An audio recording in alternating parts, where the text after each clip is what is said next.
Hi hello friends, welcome back to our channel. అందరూ ఎలా ఉన్నారండి? బాగున్నారా? నేనైతే ఈరోజు బ్రేక్ఫాస్ట్ కోసం అయితే కారం దోశ అయితే వేస్తున్నానండి.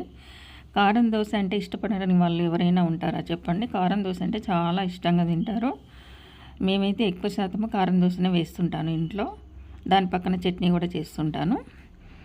కారం దోశ ఎలా వేసుకోవాలంటే ఫస్ట్ పిండి అదంతా రెడీ చేసుకొని తగినంత పిండి అయితే తీసుకొని పెనం వేడి చేసుకున్న తర్వాత దోశ పిండి అయితే 2 గంటలు వేసుకొని మొత్తం స్ప్రెడ్ చేసుకోవాలండి సమానంగా.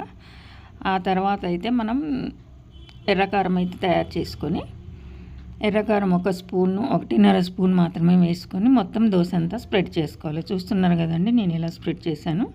అలా స్ప్రెడ్ చేసుకొని ఆయిల్ అయితే వేసుకోవాలి. ఆయిల్ కాస్త ఎక్కువగా వేసుకుంటేనే దోశ టేస్టీగా ఉంటుంది.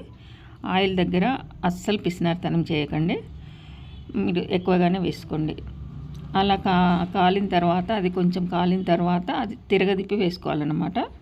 తిరగదిప్పి వేసుకున్న తర్వాత కూడా కొంచెం అంత ఆయిల్ అయితే వేసుకోవాలి. వేసుకున్న తర్వాత దాన్ని మళ్ళీ తీసుకోవడమేనండి, రెడీ అయిపోతుంది. ఈ దోశ అంటే ఒక్కసారి వేసుకొని చూడండి, మళ్ళీ మళ్ళీ వేసుకుంటారు, చాలా ఇష్టపడతారు అందరూ. నేనైతే కొత్తగా ఛానల్ పెట్టాను. నేనైతే అన్ని రకాల వంటలు, టిఫిన్స్ అన్నీ చూపిస్తాను. నా ఛానల్ని అయితే తప్పకుండా సబ్స్క్రైబ్ చేసుకోండి, లైక్ చేయండి, షేర్ చేయండి.